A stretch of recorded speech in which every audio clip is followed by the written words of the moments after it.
छङ छङ कवितामा भावना रुन्छ नौलो, टुकु टुकु धरतीमा सप्तरङ्गी सुनौलो, पवन सरी हलुङ्गो मेघका तालमाथि, छुनुमुनु रचनामा एक नौलो समाधि।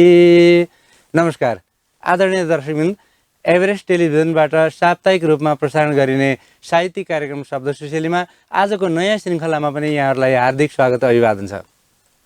सधैँको जस्तो आज पनि हामीसँग एकजना विशिष्ट अतिथि हाम्रो स्टुडियोमा उपस्थित भइसक्नु भएको छ। उहाँसँग हामी उहाँका केही अन्तरङ्ग कुराकानीहरूका साथमा उहाँका मिठा मिठा कवितात्मक रचनाहरू श्रवण गर्नेछौँ। त दर्शकवृन्द, आजको हाम्रो विशेष अतिथि हुनुहुन्छ नन्दु उप्रेती। उहाँ कवि हुनुहुन्छ, अनुसन्धानकर्ता हुनुहुन्छ, नियात्राकार हुनुहुन्छ र धेरैतिर उहाँ संलग्न हुनुहुन्छ, धेरैतिर जोडिनु भएको छ। नेपाल प्रज्ञा प्रतिष्ठानको उहाँ प्राज्ञ सभाको पूर्व सदस्य पनि भइसक्नु भएको छ। त्यस्तै अहिले युद्ध प्रसाद मिश्र स्मृति प्रतिष्ठानको महासचिव पनि हुनुहुन्छ। उहाँले बाल साहित्यका केही कृतिहरू, त्यस्तै अनुवाद, नियात्रा, अनुसन्धान सँगसँगै थुप्रै पुस्तकहरू सम्पादन पनि गर्नुभएको छ। आउनुहोस् दर्शकवृन्द, उहाँसँग आज हामी उहाँका यिनै विषयका वरिपरि रहेर उहाँका मिठा रचनाहरूका साथमा केही कुराकानीहरू गरौँ। नमस्कार र स्वागत छ यहाँलाई हाम्रो शब्द सुशेली कार्यक्रममा। धन्यवाद जिमरानजी, एकदमै। के गर्दै हुनुहुन्छ अहिले? लेखन, पठन, सम्पादन, अनुसन्धानका क्रमहरू कस्ता चलिरहेका छन्? अहिले खास गरी लेखन र पुरानो लेखनलाई चाहिँ प्रकाशनमा लानका लागि तयारी गरिराखेको छु। खास गरी अब अध्ययन अनुसन्धानतिरै भनौँ न व्यस्त हुनुहुन्छ। खास गरी अहिलेको समय मेरो भनेको अध्ययनमै बढी जाने समय हो।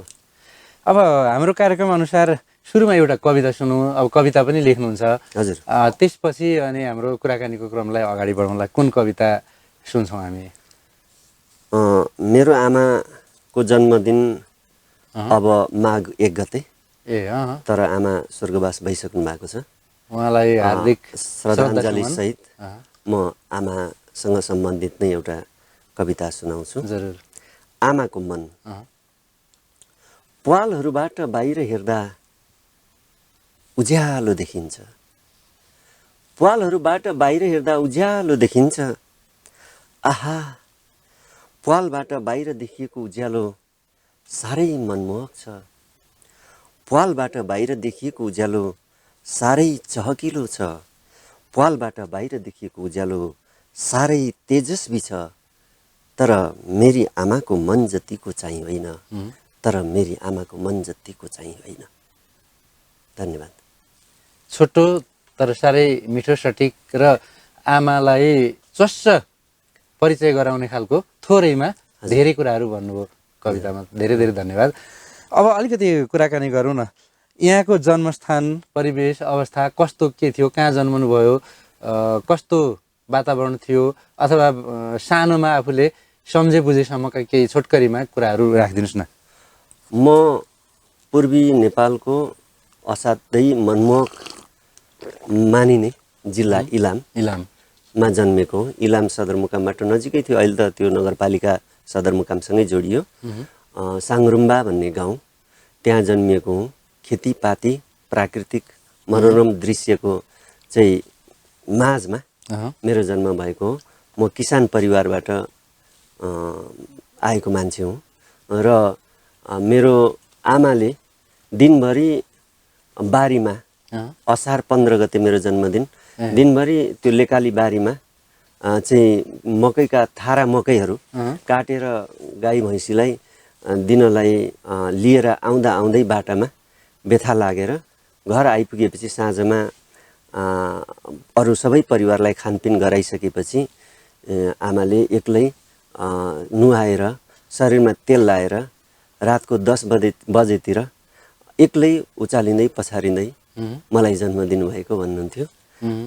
यस किसिमले मेरो जन्म त्यो ठाउँमा भएको हो। र त्यस पछाडि अब जन्मने हुर्किने क्रममा म कान्छो छोरो, मभन्दा पछि बहिनी जन्मेकी थिए। अरू पारिवारिक हिसाबले हाम्रो खेतीपाती राम्रै थियो र दाइहरू सबै शिक्षा क्षेत्रमा चाहिँ विद्यार्थीको रूपमा लागिसक्नु भएको थियो। दाइ दिदीहरू हाम्रो शैक्षिक अभियानकै लागि शैक्षिक उत्थानकै लागि मेरो बुवा ताप्लेजुङबाट इलाम आएर बसाइसराई गरेर त्यहाँ बस्नु भएको। पहिले ताप्लेजुङ हो हाम्रो। र बुवाले चाहिँ अब आफ्ना दाजुभाइ खलकहरू सबै आफन्तहरू तराई झापा मोरङ झर्दाखेरि त किन इलाममै अड्केको भनेर कसैले प्रश्न गर्दा मेरो बुवाले सधैँ चाहिँ मेरा छोराछोरी पढाउन म इलाम बसेको भन्नुहुन्थ्यो। र त्यही अनुसार हामीले शिक्षा पनि प्राप्त गर्ने अवसर पायौँ। यस किसिमले चाहिँ अब साङ्ग्रुमामा सानो प्राइमरी अध्ययन सकेर सदरमुकाममा इलाम बजारमा माथिल्लो कति टाढा पर्थ्यो त्यो? त्यो चाहिँ 1.5 घन्टा जति पैदलको बाटो थियो। र त्यो बेलामा मैले चाहिँ इलाममा पढ्न सदरमुकाममा पढ्न आउँदासम्ममा मेरो दाइले MA पढिसकेर इलाम क्याम्पसमा पढाउन गइसक्नु भएको थियो। त्यसकारण हामीलाई सजिलो भयो बस्न ओर्न पनि सजिलो भयो। त्यहाँ पनि एउटा प्रसङ्ग कस्तो छ भने यहाँ दाइले चाहिँ त्यतिखेर यो ट्रली बसमा अधिकृतको जागिर पाउनु भएको रहेछ र भत्ता पनि धेरै, तलब पनि त्यो बेलाको राम्रै हैन। अनि त्यो जागिर छोडेर इलाम क्याम्पस जानुभयो दाइ पढाउनलाई। पारी साङ्ग्रुमाको गाउँमा राति 8 बजीतिर 7 बजीतिर पुग्दाखेरि अप्रझट त्यतिखेर त अब फोन सोन यस्ताहरू सुविधा थिएन। ढोकामा पुगेर आमाले दैलो खोल्दाखेरि जेठो छोरो आइराखेको जागिर खाएको छोरो काठमाडौँमा राजधानीमा आएको देख्दाखेरि 30 सालमा अनि किन आइस् त त्यत्रो जागिर गरिराखेको मान्छे, खबर सबर केही गरिनस् भन्दा म भाइ बहिनी पढाउन आएको भनेर भन्नुभयो। र त्यो भावनात्मक कुराले पनि हामीलाई चाहिँ प्रभावित गरेर हाम्रो परिवारको उहाँले भाइ बहिनीहरू सबैलाई आफ्नो क्षमताले भ्याएसम्म शिक्षाका लागि योगदान गर्नुभयो। र उहाँले चाहिँ नि हामीलाई यो हदसम्म ल्याउनलाई अत्यन्तै ठुलो योगदान गर्नुभयो। अहिले कहाँ हुनुहुन्छ? अहिले इलाममै बस्नुहुन्छ उहाँ। धेरै लामो समयसम्म इलाम क्याम्पसको बहुमुखी क्याम्पस चिफ पनि हुनुभयो।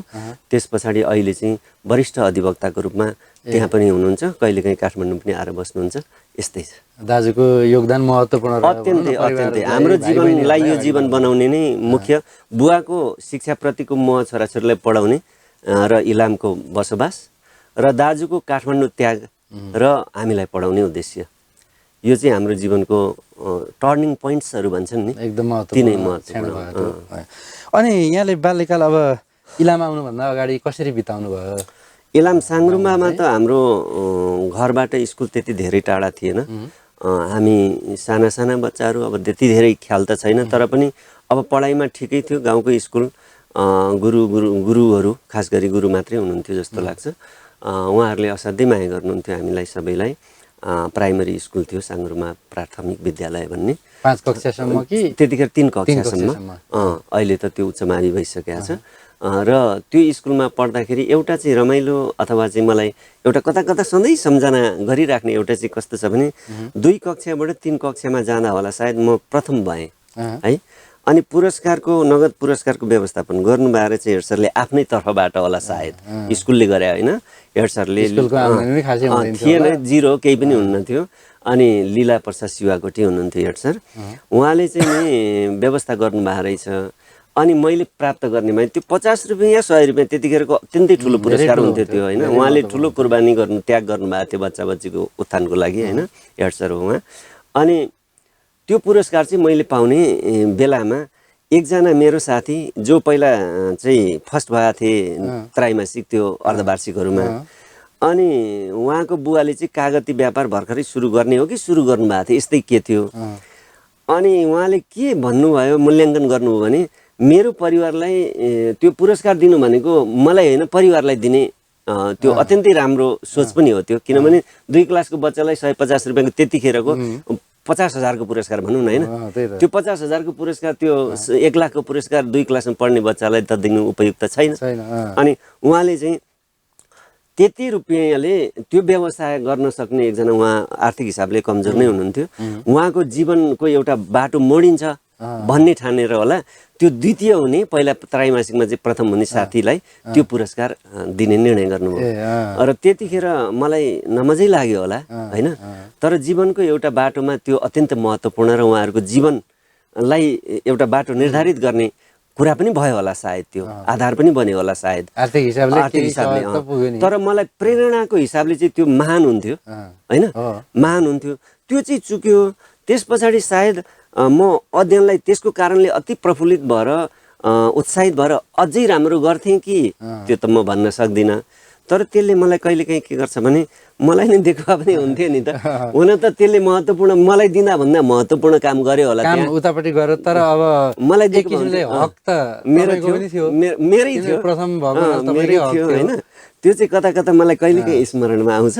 अरू त खास त्यस्तो अब गाउँघरको घाँस काट्ने, सघाउने, आमा बुबाहरूलाई सघाउने, यताउता गर्ने होइन, आँगन सागन बढार्ने, यी कुरा त छँदैछन् त्यस्तै। अब यसै क्रममा फेरि एउटा कविता सुनाउन, त्यसपछि हामी अगाडि बढौँला। यहाँले अधिकांश कविताहरू गद्यमै लेख्नु भएको छ? म गद्य पद्य म जान्दिनँ, छन्दमा म जान्दिनँ, मुक्त छन्दमा। अब यो अघि आमाको नाममा सुन्यौँ हामीले कविता, यो बुवाको नाममा सुनौँ है। देशको नक्सा र मेरो बुवा। मेरो वृद्ध बुवालाई मैले सोधेँ, बुवा तपाईँहरूको पालामा देशको नक्सा कस्तो थियो? बुवा बोल्नु भएन। अग्लो सिरानीमा टाउको अडाएर कता कता हेरिरहनु मात्रै भयो। मैले फेरि सोधेँ, बुवा हजुर बाले तपाईँहरूलाई आफ्नो देशको नक्सा देखाउनु भएन? बुवाले बिस्तारै मलाई आफ्नो नजिक बोलाउनु भयो र भन्नुभयो, बाबु त्यस बेला गन्धर्वहरू गीत गाउँदै हाम्रो गाउँघरतिर आउँथे। समरका गीत गाउँदै, वीर वीराङ्गनाहरूका गीत गाउँदै, देशका सिमानाका गीत गाउँदै, राजा महाराजाहरूका गीत गाउँदै, बेसी लेकबेसीका गीत गाउँदै, माया पिरती विरह र बिछोडका गीत गाउँदै बुवा फेरि चुप लाग्नुभयो र फेरि कता कता हेर्न थाल्नुभयो। सायद त्यो यादले बुवालाई देशको नक्सा सम्झाउँदै होला। बुवा सम्झँदै हुनुहोला देशको नक्सा। फेरि मैले सोधेँ, बुवा गीत याद छैन? उज्यालो भर्दै मधुर आँखाहरूमा बुवाले भन्नुभयो, हे भरै पूर्वमा पुगे है टिस्टा किनारा, पश्चिममा पुगे काङ्गरा, उत्तरका सबै हिमाल हाम्रा, हिमाल पारी छ किल्ला, दक्षिणमा सम्म मैदान उता टाढा टाढा फैल्या छ नेपालीको नामै ठुलो गोर्खालीको बहादुरी, बन्दुक र गोला बारुद फाँकी भागे सबै फिरिङ्गी, हे भरे। बुवाले सिधा पार्नुभयो आफ्नो छाती। सायद त्यो गन्धर्वको गीतले बुवाको छातीभित्र देशको नक्सा बनाइदिएको थियो। उहाँले छातीभित्र देशको नक्सा हेरिरहनुभयो। मैले बुवाको अनुहारमा देशको नक्सा हेरिरहेँ। बुवाले फेरि भन्नुभयो, बाबु हाम्रा पालामा हातमा राख्ने देशको नक्सा थिएन। देश त हाम्रो छातीभित्र थियो। देश त हाम्रा बुवाहरूको छातीभित्र थियो। त्यो छातीभित्रको देश तिमीहरूको हातमा राख्ने देशको नक्साभन्दा धेरै ठुलो थियो बाबु। त्यो छातीभित्रको देश हातमा राख्ने देशको नक्साभन्दा धेरै प्यारो थियो। धन्यवाद। देश भनेको छातीभित्र हुनुपर्छ, मनभित्र हुनुपर्छ, हृदयभित्र हुनुपर्छ, मुटुभित्र हुनुपर्छ। कति मिठो कविता। यसका लागि पनि तपाईँलाई धन्यवाद। अब फेरि अलिकति कुराकानी जोडौँ। बाल्यकालमा अब रमाइलै भयो होला कतिपय कुराहरू, कतिपय अलिकति विषादका कुराहरू पनि भयो होला। केही त्यस्ता तिता मिठा घटनाहरू, एउटा दुईटा जति स्मरणीय घटनाहरू सुनौँ न। अलिकति रमाइलो खालका उटपटाङ खालका अथवा एक खालका चाहिँ अलि विषादयुक्त खालका केही त्यस्ता? त्यस्ता धेरै एकदमै प्रभाव छोड्ने खालका घटना त मेरो जीवनमा त्यतिखेर अलिक कम नै छन्। यद्यपि एक दुईवटा कुराहरूले जसले मलाई सधैँ पिरोलिरहन्छ होइन। एउटा चाहिँ के भयो भने कक्षा 4 या 5 मा पढ्थ्यौँ हामी, इलाम आइसकेपछि। अनि के भयो भने त्यो जादुगरले भित्तामा बोर्ड राखेर मान्छे उम्ब्याएर चुप्पी हान्ने गराउन हिँड्थ्यो होइन। इलाममा पनि गएको थियो, मान्छे ठ्याक्कै बिचमा उम्ब्यायो, आँखा पट्टी बन्द गर्यो, अनि चुप्पी हान्ने, जहाँ जहाँ भने त्यहाँ हान्ने, त्यो न शरीरमा छुने, शरीरका अत्यन्तै नजिक ठाउँहरूमा ख्याप गाड्ने, नलाग्ने। हामीलाई पनि अब केटाकेटी होइन, त्यो मन लाग्यो स्कुलमा। हामीले पनि नीलकाँटाको चाहिँ छडीको चुप्पी बनाएर 8-10 वटा बनाएर खेल्न थाल्यौँ। भित्तामा उम्बिने मेरो पालो थियो। एकजना साथीले हाने, हामी चाहिँ पट्टी नबाँधी हानेको प्र्याक्टिस होइन, त्यो अब पट्टी बाँध्दा त बर्बादै हुन्थ्यो होला होइन। उसले हान्दाखेरि एउटा छडीले त्यो नीलकटाले मेरो यहाँ हानेको सानो खत अझै पनि होला सायद। यता हो कि जे होस्, सानो छ। अनि हान्यो र लाग्यो, रगत आयो होइन। अनि म दौडेर गएँ अफिस कोठामा। अफिस कोठामा गएपछि अब सरको नाम पनि नभनौँ, त्यो साथीको नाम पनि नभनौँ होइन। उहाँले चाहिँ त्यो साथीलाई बोलाएर पिट्नुभयो, निकै नराम्ररी पिट्नुभयो। मलाई त्यही हिंताबोध हुन थाल्यो, किनभने यो कुरा चाहिँ मेरो पनि त सहभागिता त सरोबर हो। खेल्ने त सबैको सल्लाहले गरेको, मेरो पनि सहभागिता बराबर हो। यदि मैले हान्दा चोट लागेको थियो भने मैले सजाय पाउँथेँ कि पाउँदैन थिएँ होइन। तर बराबर हो नि त, भाग त बराबर हुनु पर्थ्यो होइन। उसले हान्ने पालामा म घाइते भएँ अथवा मलाई चोट लाग्यो, पालो त हान्ने र उम्बिने त बराबरै हो। त्यसले मलाई पीडा दियो त्यतिखेरै। र अर्को त्योभन्दा सधैँभरि पीडा दिनेको चाहिँ कुरा के भयो भने, सायद 8, 9, 10 क्लास पढिसकेपछि होला, क्याम्पस लागिसकेपछि होला, म त्यो साथीले पढ्न छोड्नुभयो होला। गोदक भन्ने गाउँमा, उहाँको अलिक पछि नै रहेछ, उहाँको बिहा भइसकेपछि, छोराछोरी भइसकेपछि भनेपछि म चाहिँ ब्याचलर पढ्दै गर्दा होला सायद होइन। त्यो बेलामा उहाँको बच्चालाई चाहिँ धोक्रे भिजेछ। धोक्रे भन्छ, हातमा चाहिँ त्यो झुसिलेको झुस भिजेपछि पाक्ने होइन, अलिक विषाक्त। त्यो भिजेपछि त्यो के रहेछ उपचारमा भन्ने गाउँघरमा चलन भने, साँझको दाउराको अथवा बोक्राको चाहिँ खरानी लगाएर माडेपछि त्यो झुस झर्छ भन्ने एउटा मान्यता रहेछ। अनि उहाँको घरदेखि तल चाहिँ साँझको रुख ठुलो रहेछ, उहाँ चढ्नुभयो साँझको रुखमा त्यो लिनलाई, सुकेको हाँगो लिनलाई, समात्नलाई, माथि झार्नलाई।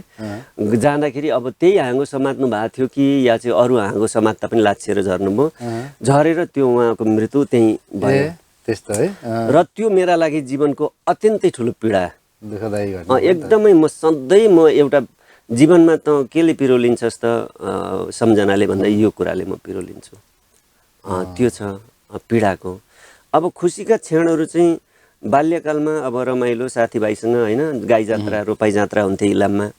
रोपाई जात्रामा चाहिँ हामी साथी रातिसम्म चाहिँ जान्थ्यौँ, रातभरि पनि हुन्थ्यो। अब तर कहिलेकाहीँ के हुन्थ्यो भने, एक दिनको घटना चाहिँ, यो पनि पीडाकै सन्दर्भ जोडिन्छ, रमाइलो र पीडा दुवै। एकदमै खुसी भएर रमाइलो भएर रोपाई जात्रा गऱ्यो। मेरो साथीको रोपार भएको थियो, उसको चप्पल थिएन, मेरो चाहिँ भर्खरै किनेका चप्पल थिए, दाइले किनिदिनु भएको होइन।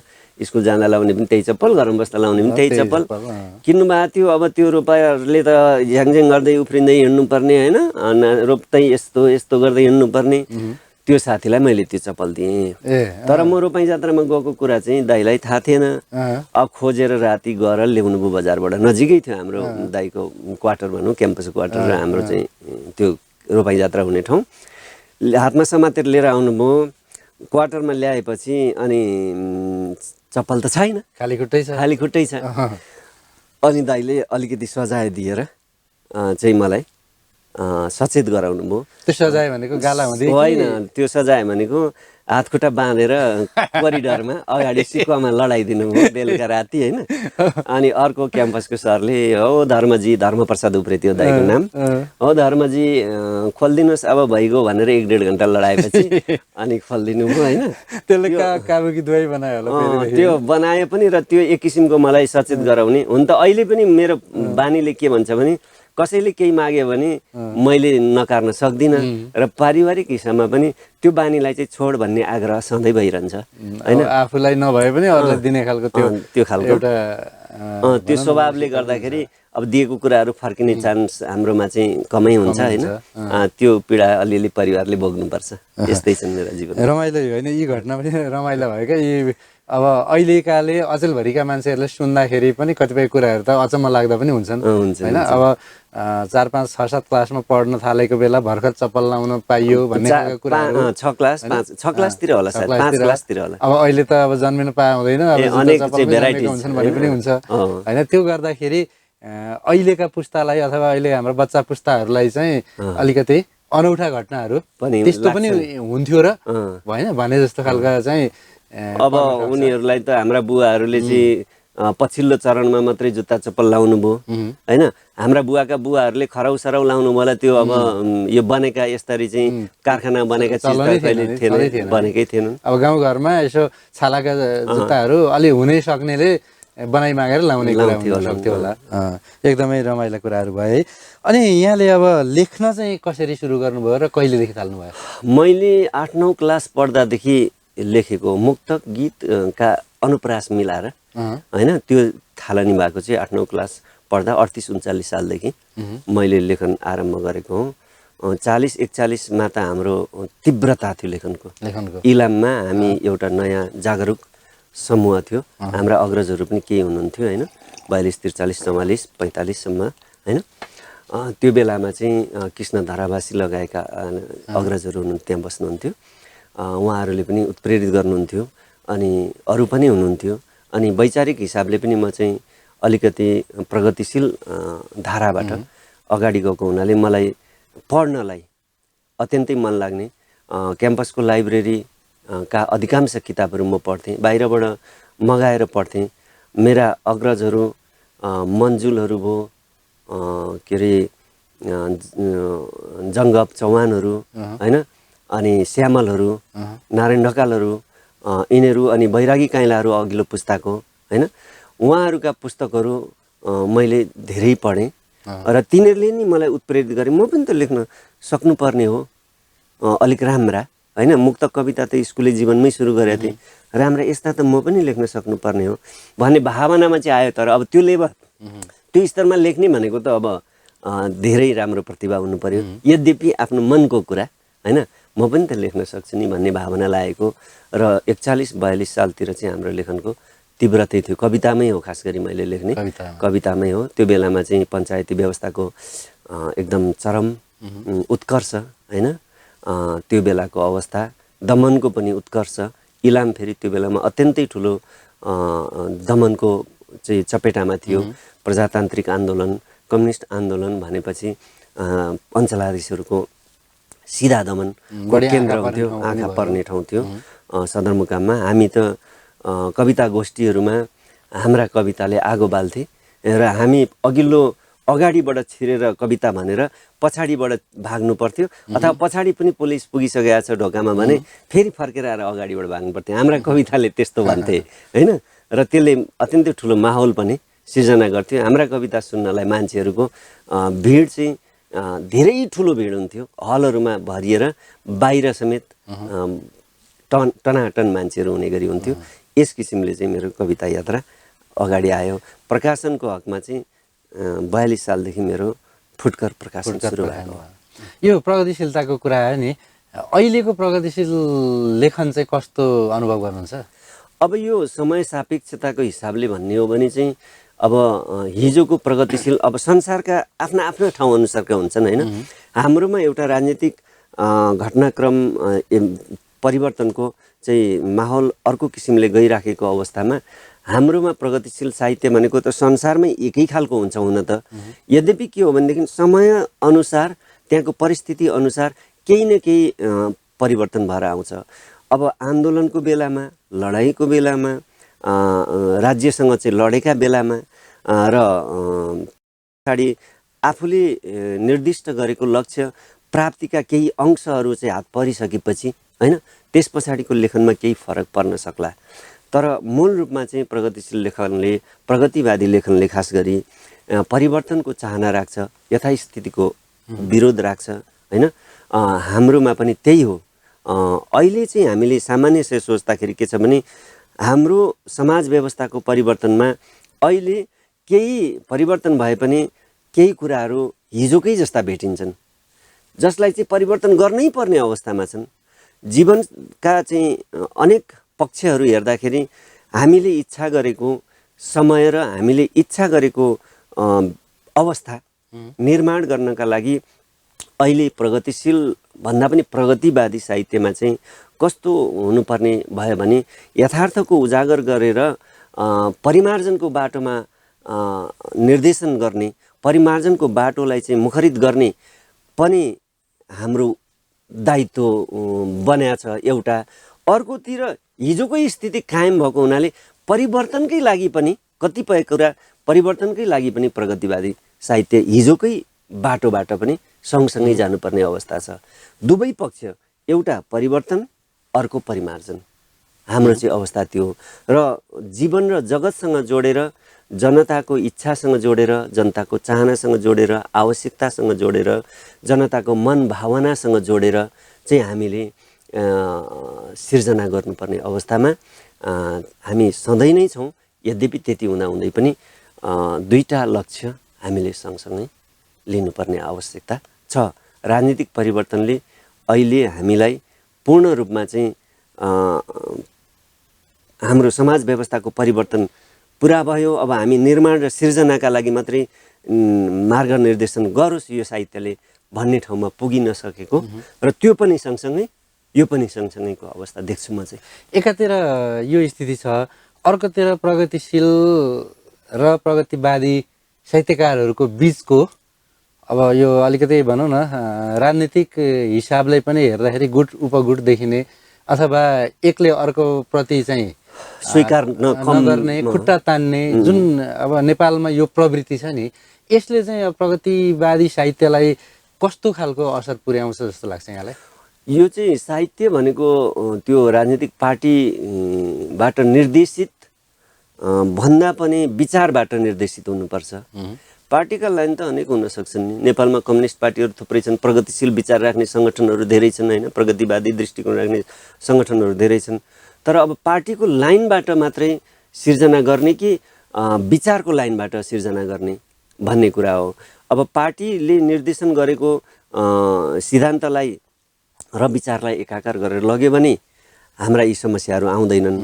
तर हामीले पार्टीको निर्दिष्ट लक्ष्यलाई मात्रै गर्यौँ भने केही लक्ष्यहरू, केही चाहिँ सिद्धान्तहरू, केही विचारहरू एउटै केन्द्रमा पुग्ने, एउटै लक्ष्यमा, एउटै गन्तव्यमा पुग्ने पार्टीहरूको पनि फरक छ। त्यस कारणले गर्दाखेरि पार्टीभित्रबाट मात्रै निर्देशित भएर लेख्ने साहित्यकारहरूमा चाहिँ त्यो समस्या आउन सक्छ। तर विचारबाट निर्देशित भएर लेख्ने साहित्यकारहरूमा त्यो कम होला। र हाम्रो राजनीतिक पार्टीहरूले एउटा कुरा के विचार पुर्याउनुपर्छ भने मेरो पार्टीको सङ्गठक अथवा कार्यकर्ता लेखक छ भने त्यही विचार बोक्ने अर्को पार्टीको सङ्गठक कार्यकर्ता लेखक छ भने उनीहरूलाई पार्टीको घेराले चाहिँ दूरी बढाउने अवस्था निर्माण गरिदिनु हुँदैन। त्यो ठाउँमा चाहिँ एकै बाटोबाट जान दिनुपर्छ भन्ने चाहिँ त्यो मान्यतालाई स्थापित गर्नुपर्छ। र त्यो गर्ने प्रयास पनि भएको छ नेपालमा। जस्तो प्रगतिशील लेखक सङ्घ भन्ने छ हैन। प्रगतिशील लेखक सङ्घ भनेको चाहिँ प्रगतिवादी सबै प्रगतिशील सबै लेखकहरूको चाहिँ त्यो केन्द्रबिन्दु हो। त्यसले चाहिँ यो पार्टीको त्यो पार्टीको भन्दैन। तर त्यहाँभित्र पनि कतिपय लेखकहरूको त्यो सङ्कीर्णताले गर्दाखेरि त कहिलेकाहीँ हामी अलिकति असमझदारी पनि देख्छौँ होइन, समस्या पनि देख्छौँ नि। त्यो समस्या त छ। त्यसलाई चाहिँ अब के हो भने यो हाम्रो जस्तो देशमा, संसारका सबै देशहरूमा जो चाहिँ परिवर्तनको लागि जनताको पक्षमा उभिएर लेखक, कलाकार, साहित्यकारहरू सबैले लागे होइन, त्यस्ता ठाउँहरूमा त्यो एउटा निश्चित गन्तव्यमा नपुगिन्जेलसम्म यो समस्या रहिरहला। किनभने विचारमा मतभेद भएर पार्टी भिन्न भिन्न हुन्छन्। ती पार्टी भिन्न भिन्न भएका कारणले अलिकति समस्या त कायमै रहला। अब फेरि एउटा कविता सुनौँ अनि कुराकानीलाई अगाडि बढाउँ न। आमा र बुवाको कविता सुनाइसकेँ मैले। अब म यो इतिहास नलेखिएका वीर वीरङ्गनाहरू हुन्छन् जसको इतिहास लेखिन्न। अमरसिंह थापाको लेखियो, बलभद्रको लेखियो, राजेन्द्र लक्ष्मीको लेखियो, पृथ्वीनारायण शाहको लेखियो। तर हाम्रो इतिहासमा के लेखिन्छ भन्दाखेरि आमाहरूले पिठ्यौँमा बच्चा बोकी बोकी युद्ध लडे, नालापानीको युद्ध लडे, काङ्गडाको युद्ध लगे। तर ती आमाहरूको, ती बाबाहरूको नाम खोइ त, कतै न कतै त लेखिनु पर्थ्यो, सुनिनु पर्थ्यो नि। त्यो कुराले मलाई पीडा दियो र मैले एउटा कविता लेखेँ। के थियो तिम्रो नाम? ओ वीराङ्गना, के थियो तिम्रो नाम? कि तिम्रो कुनै नामै थिएन? ओ वीराङ्गना, के थियो तिम्रो नाम? कि तिम्रो कुनै नामै थिएन? को थिए तिम्रा बाआमा? तिम्रा दाजुभाइ दिदी बहिनीहरू को थिए? को थियो तिम्रो लोग्ने? को थिए तिम्रा आफन्तहरू? तिम्रा साथी सङ्गीहरू को थिए? कसैले सुनाएनन् तिम्रो नाम? कहिल्यै पनि सुनाएनन् तिम्रो नाम? ओ वीराङ्गना, के थियो तिम्रो नाम? कि तिम्रो कुनै नामै थिएन? नाला पानीको युद्धमा, अल्मोडा र काङ्गडाका युद्धमा, भोट तिब्बततिरका युद्धमा लडिरहँदा तिमी जस्तै वीर वीराङ्गनाहरूले कहिल्यै पनि लिएनन् तिम्रो नाम? बहादुरीको शिरभन्दा पनि माथि तिम्रो वीरता आगो भएर धपधपी बलिरहँदा तिम्रो नाम पुकारेनन् कसैले? तिमी ढल्दा जमिनमा मृत्युलाई पछारेर माटोमा लेखिएन रगतले तिम्रो नाम? ओ वीराङ्गना, के थियो तिम्रो नाम? कि तिम्रो कुनै नामै थिएन? बैरीको शिरमाथि बिजुलीको झिल्का निकाल्दै तिम्रो सिरुपाते खुकुरी चमचम चम्किरहँदा तिम्रो पिठ्यौँमा मजेत्रोले बाँधिएको बालक को थियो? रगतका ताता सिर्का र छिर्काहरूले शिरदेखि पाउसम्म नेत्रुक्कै भिजेको त्यो बालक को थियो? उम्लिरहेको तातो रगत धरतीलाई चढाएर तिमी स्वयं धरती बनेपछि पाउले माटोमा टुकुर टुकुर छाप लगाउँदै, रगतको छाप लगाउँदै टुकुर टुकुर हिँड्ने त्यो बालक को थियो? ओ वीराङ्गना, तिमीसँगै धरतीमा ढलेको तिम्रो खुकुरी दुई हातले समातेर जमिनबाट उठाउने त्यो बालक को थियो? होइन, म होइन, साँच्चै म होइन त्यो बालक। त्यो बालकको सृष्टि श्रृङ्खलाको सायद अंश पनि म होइन। छामिरहेको छु म मेरो आफ्नो रगत बारम्बार। मेरो रगत तातो छैन तिम्रो जस्तो, चिसो छ मेरो रगत, चिसो छ। नुन पग्लेर बगेको पानी जस्तो चिसो छ मेरो रगत। युद्धमा बैरीका रगतले तिम्रो पिठ्यौँमा नेत्रुक्कै भिजेको त्यो बालक म होइन। धरतीमा खसेको तिम्रो खुकुरी उठाउने त्यो बालक म होइन। भकभकी उम्लिरहेको रगतको तेजले शत्रुलाई ललकार्ने ओ वीराङ्गना, तिम्रो सन्तानको नाम मलाई सुहाएन, मलाई योग्य हुँदै भएन। मलाई माफ गर, मेरो रगतमा तिम्रो रगतको तातोपन पटक्कै छैन। मेरो रगत चिसो छ, चिसो। को होलान् तिमी जस्तै तिम्रा वीर सन्तानहरू? को होलान् तिमी जस्तै तिम्रा वीर सन्तानहरू? खोजिरहेछु तिनलाई म घर घरमा, बाटो बाटोमा, बस्ती बस्तीमा। यो सिङ्गै देशमा म खोजिरहेछु तिनलाई। यो देशलाई तातो रगत भएको, अझै तातो रगत भएको तिम्रै सन्तान चाहियो। यो देशलाई तिम्रो जस्तै तातो रगत भएको, भकभकी रगत उम्लिरहेको तिम्रै सन्तान चाहियो। नाम बिनै मरेकी र नाम बिनै बाँचिरहेकी ओ वीराङ्गना, म तिम्रो नाम खोजिरहेको छु। के थियो तिम्रो नाम? कि तिम्रो कुनै नामै थिएन? ओ वीराङ्गना, के थियो तिम्रो नाम? कि तिम्रो कुनै नामै थिएन? मिठो कविता। महत्त्वपूर्ण काम गरेका तर इतिहासमा नाम नलेखेका ती वीराङ्गनाहरूलाई सम्झेर यहाँले लेख्नुभयो। यति महत्त्वपूर्ण। अब अलिकति प्रसङ्ग बदलौँ न। हजुर। तपाईँ युद्धप्रसाद मिश्र स्मृति प्रतिष्ठानको महासचिव पनि हुनुहुन्छ। हजुर। कस्तो कार्यक्रम छ यो चाहिँ? युद्धप्रसाद मिश्र भनेको हाम्रो चाहिँ साहित्यिक काव्य साधनाको उत्कृष्ट धरोहर। उहाँलाई सम्मान गर्नुपर्छ, तर सम्मान पुगेको छैन। उहाँको नाममा जुन राष्ट्रिय महत्त्वको एउटा सम्मान हुनुपर्थ्यो त्यो कमै छ। यद्यपि अब केही भइराखेको छ। त्यहाँ सिरुटार, उहाँको जन्मथलोमा भक्तपुरको सिरुटारमा उहाँको प्रतिमा छ, भवन छ। हामीले प्रत्येक वर्ष युद्धप्रसाद मिश्रको जन्मोत्सव चाहिँ सिरुटारमा मनाउने गरेका छौँ। यस वर्ष पनि हामीले त्यही क्रमलाई अगाडि बढाउँदै यो भक्तपुरमा जन्मनु भएको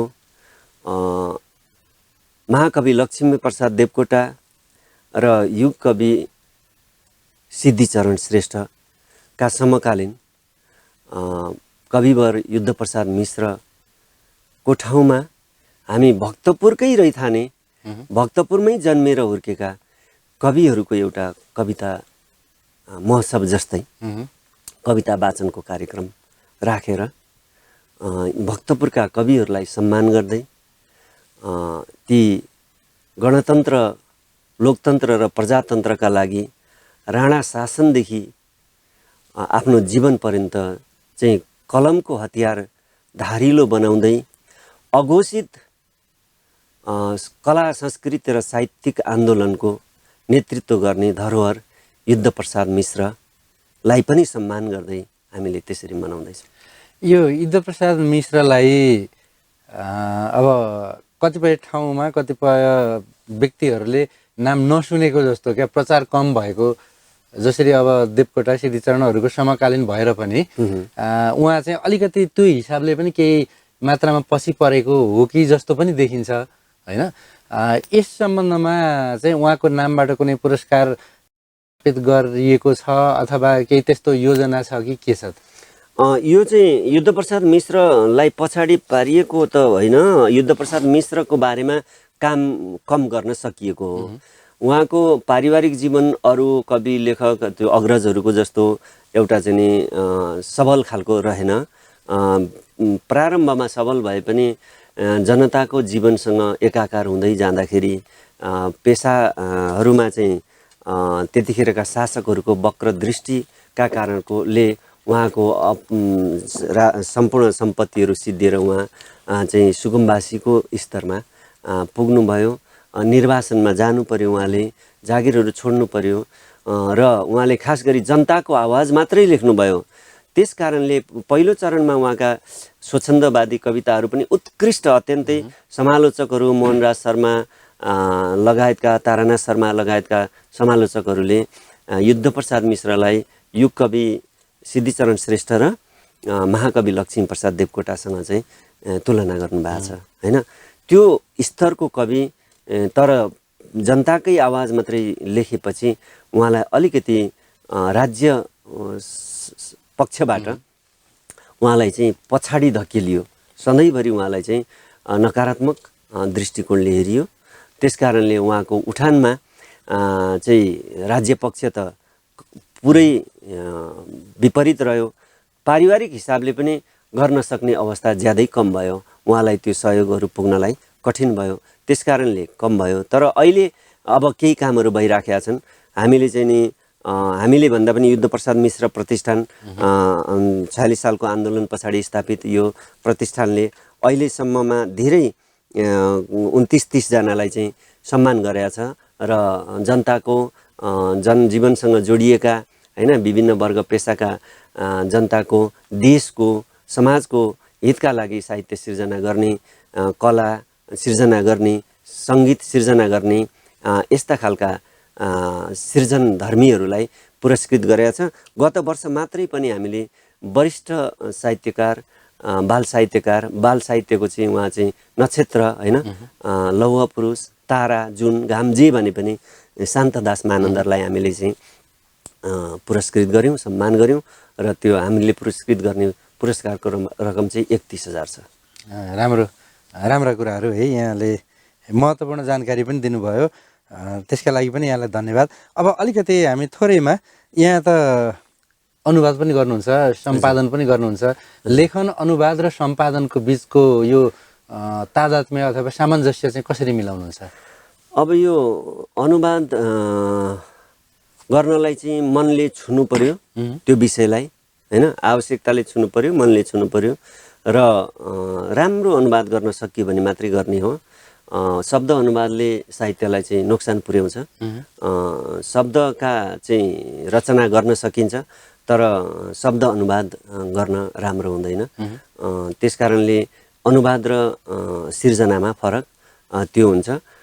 अर्को कुरा सम्पादनका हकमा भन्नुहुन्छ भने मैले चाहिँ अब साहित्यकारहरूका कृतिहरूको सम्पादन गरेको छु केही, र त्यो चाहिँ भावनात्मक हिसाबले अत्यन्तै छुने त्यस्ता कुराहरूलाई सम्पादन गर्ने हो। सम्पादनमा भाषा केही अब साहित्यकार हुँदैमा सबै भाषा राम्रो हुन्छ भन्ने हुँदैन, होइन, शुद्धाशुद्धि कुराहरू हुन्छन्, होइन। अब मनमा लागेको कुराहरू चाहिँ टक्क राख्नु भएको हुन्छ तर त्यसको तलमाथि नमिलेको हुनसक्छ, होइन। त्यो चाहिँ आउँछ मनबाट हर्र भएर आउँछ तर नमिलेको हुनसक्छ, विशृङ्खलित पनि हुनसक्छ।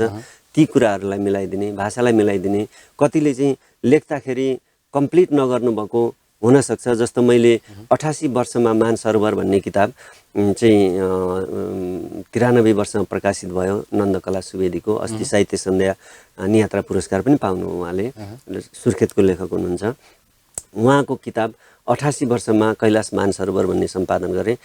त्यो सम्पादन गर्दाखेरि उहाँले लेखेका कुराहरूलाई वाक्यमा कहिलेकाहीँ चाहिँ वाक्य नबनिसकेकालाई पनि वाक्य बनाउनु पर्ने, त्यो सम्पादकको चाहिँ जिम्मेवारीमा त्यो पर्यो। एउटा त्यसलाई पुरा गर्ने, अर्को चाहिँ विशृङ्खलित छ भने त्यसलाई शृङ्खलित बनाउनु पर्यो, अर्को भाषामा कमजोरी छ भने, त्रुटि छ भने, होइन। भाषा त अब खेलाउने साहित्यकारले जस्तो पनि खेलाइदिने हो, होइन, तर त्रुटि छ भने त्यो त्रुटिलाई सच्याइदिने, यिनै कुराहरू रहे। अनि मेरो हकमा चाहिँ अब म सिर्जना, खास गरी म सिर्जनैमा रमाउने मान्छे हुँ, तर सिर्जनालाई त्यो उसले पनि सहयोगी गरेछ, अनुवादले पनि सम्पादनले पनि मलाई सहयोग गरेछ, होइन, त्यस्तो लाग्छ। यही क्रमले अब सबै कुराहरू अगाडि आइरहेका छन्। हजुर, अनुसन्धानको पनि मेरो सँगसँगै अब जस्तो यो अनुसन्धानको चाहिँ अहिले यतिखेर चाहिँ छैन, तर मैले एउटा नेपालमा नभएको नेपाली लघु उपन्यासको परम्परा र प्रवृत्ति भन्ने चाहिँ अनुसन्धान पुरा गरेँ। नेपाल प्रज्ञा प्रतिष्ठानले गत साल त्यो किताब प्रकाशित पनि गर्यो। त्यस्तो स्थिति छ। यो छ नि तपाईँको लेखनको उद्देश्य र त्यो अनुसारको प्राप्तिको बिचको यो ताल मिलेको छ कि छैन भन्ने कुरामा, होइन। जस्तो मेरो चाहिँ के हो भने म आफू रमाएर लेख्ने हो एउटा, होइन। अर्को भनेको जनजीवन, भाषा, देश सँग सरोकार राखेर लेख्ने हो मैले, होइन। यिनै कुराहरूलाई चाहिँ नि मैले आफ्ना साहित्य सिर्जनामा लगाउने हो। र मैले लेख्दाखेरि कहिलेकाहीँ के हुन्छ भने म लेख्दै जान्छु, म रोइराखेको हुन्छु, दरदरी मलाई रुन छिटो आउँछ, दरदरी रोइरहेको हुन्छु। यही चाहिँ वीरङ्गनाको कविता लेख्दा म 10औं पटक रोएको छु, होइन। अब मान्छेले भन्ला त किन रुनु पर्यो त्यो लेख्नलाई, होइन, झन् जोस पो आउनुपर्ने भन्छ, होइन। तर मलाई त्यस्तो हुन्छ। अनि गीत लेख्छु, म गीत लेख्दा पनि म रुन्छु, हाँस्छु, रमाउँछु, होइन। तर मैले लेखेका कुराहरू जनजीवनसँग सरोकार राख्ने विषय हुन्छन्, जसले चाहिँ जीवनसँग जीवनलाई राम्रो बनाऊ, जीवनमा नदेखेका कुराहरू देखाउँ, होइन, र जगतलाई सुन्दर बनाऊ, देशलाई सुन्दर बनाऊ, माटोलाई माया गरौँ, धरतीलाई माया गरौँ भन्ने कोडबाटै हुन्छ। र अब आफूले लेखेको हिसाबले अर्को कुरा चाहिँ मेरो सँगसँगै के भयो भने अब मैले 38 सालदेखि कविता लेखन सुरु गरेँ। अहिलेसम्म मैले कविता सङ्ग्रह प्रकाशित गरेको छैन। त्यसको रहस्य के छ?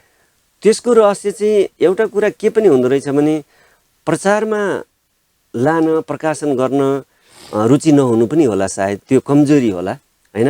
मलाई थुप्रै साथीहरूले, समकालीनहरूले, अग्रजहरूले गाली गर्नुहुन्छ र तैँले लेखेका कुराहरू चाहिँ धेरै खेर जान्छन् भन्नुहुन्छ।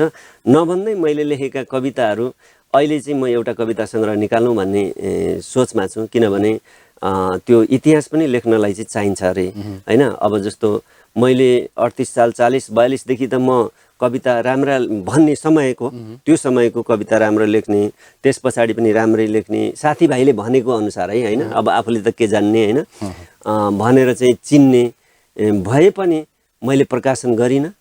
त्यस कारणले तेरा कविता धेरै खेर जान्छन् भन्नु हो। र अहिले मैले त्यो खोज्दै जाँदाखेरि करिब करिब 3टा कविता सङ्ग्रह हुने कविता चाहिँ मेरा खेर गएछन्, अब प्रकाशन गर्न मिल्दैनन् होइन। हराए भन्नाले मतलब त्यो समयलाई त्यो कालखण्डलाई काटेर आइसक्यो, अब त्यो हुँदैन कि त मैले त्यस्ता पनि लेखेका थिएँ भनेर चाहिँ छाप्नु पर्यो होइन।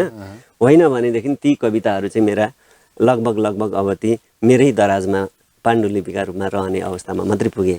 तर जे होस्, अब तपाईँको अहिलेको समसामयिक अवस्थालाई हेरेर लेखेका कविताहरू छिटै आउँछन्। त्यो पनि आउँछन्, तर अब त्यो कस्तो भने समसामयिक भन्दा पनि त्यो जीवन भएका कविताहरू त मेरो 40-42 सालमै लेखेका पनि मैले त्यो सङ्ग्रहमा राख्छु र प्रत्येक लेखेको मिति चाहिँ मैले त्यो सङ्ग्रहमा राखिदिन्छु। त्यसका लागि धेरै धेरै शुभकामना छ यहाँलाई। अब हामी समयको अन्तिमतिर आइपुगेका छौँ, एउटा अन्तिममा कविता सुनौँ। अब बुवा आमालाई पनि भयो र इतिहास नलेखिएको मान्छेलाई पनि भयो। अब यो मेरी प्रेमिकालाई समर्पित कविता, तर यो पनि जीवन र जगतसँग सम्बन्धित छ। मेरी प्रेमिका, तिमी मेरी प्रेमिका, प्रेम ज्यादै प्रिय भएको छ, असाध्यै नजिक पो रहेछु म तिम्रो। सिर्जना र स्वतन्त्रताका फैलावटलाई रोक्न मेरा हातहरू बाँधिएका छन्, गतिशीलता र अग्रगतिका चालहरूलाई रोक्न मेरा पाउहरू बाँधिएका छन्। मेरो मन मस्तिष्क र चेतना विक्षिप्त वेगमा अन्जान सडकमा दौडिरहेका छन्। भोक, रोग र अभावका करेन्टले मलाई डामिरहेको छ। ठिक यसै बेला मेरी प्रेमिका, तिमी जीवन र उज्यालोको अर्थ बोकेर मलाई आलिङ्गन गरिरहेकी छौ। श्रमवीरहरूका नायक प्रिय स्पार्टाकससँग तिमी हरपल साथै रह्यौ। सुकरातले कचौरामा भरिएको हेमलक विष पिइरहँदा तिमीलाई आफ्नो उज्यालो हृदयमा सजाएका थिए। बलभद्र कुँवर र भीमसेन थापासँग पनि तिम्रो प्रेम थियो। खलिल जिब्रानकी पनि त तिमी प्रेमिका बन्यौ। महात्मा गान्धीले तिम्रै छेउमा बसेर लेखे आफ्नो जिन्दगीको लामो कथा। गङ्गालालले नाजायज मृत्युदण्डलाई ललकार्दै गर्दा तिम्रो साथले बहुत साहसिक बनेका थिए उनी। महाकवि देवकोटाले पागल लेखिरहँदा तिम्रो प्रेम अपार थियो उनका लागि। नेल्सन मण्डेलाले तिमीसँगै बिताए उज्यालो पनि नदेखिएका दशकौँ दिन र रातहरू। बिपी कोइरालाले तिमीसँगै रमाउँदै बनाए आफूलाई सधैँ बाँचिरहने विश्वेश्वर प्रसाद कोइराला।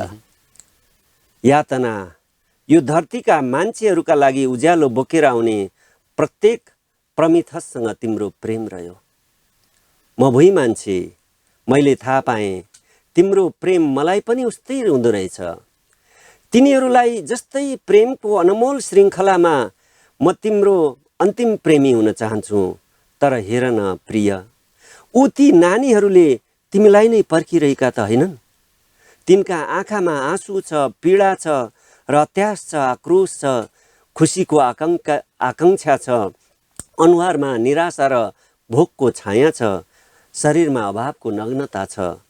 म छटपटाइरहेको छु तिनलाई हेरेर, तिमीलाई भेटेर। यातना, म तिम्रो अन्तिम प्रेमी बन्न सकूँ। यातना, म तिम्रो अन्तिम प्रेमी बन्न सकूँ। तिमी मेरी अन्तिम प्रेमी बन। हामी सकौँ सिद्धिन यो धरामा अन्तिम प्रेमी प्रेमिका बनेर। यातना, तिमी मेरी प्रेमिका, कृपया मलाई तिम्रो अन्तिम प्रेमी बनाऊ।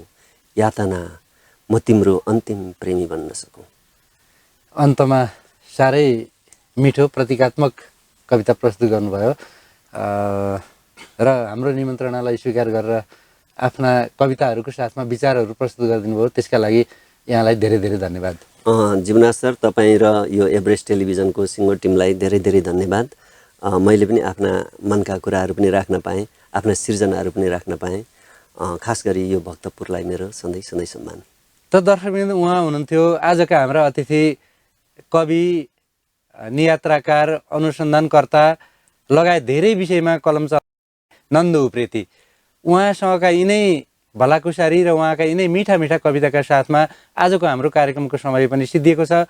पुनः अर्को श्रृङ्खलामा यस्तै एकजना विशेष व्यक्तित्वका साथ यहाँहरू समक्ष उपस्थित हुनेछौँ। त्यतिन्जेलका लागि प्राविधिक मित्र राधेश्याम कैँठी र म प्रस्तुता जीवनाथ अधिकारीलाई पनि बिदा दिनुहोस्। हस्, धन्यवाद, नमस्कार। डाँडा पाखा पोखरीमा शब्द सुसेली, गाउँ घर मझेरीमा शब्द सुसेली, साहित्यको भाव भाका शब्द सुसेली, नेपालको दिव्य आँखा शब्द सुसेली।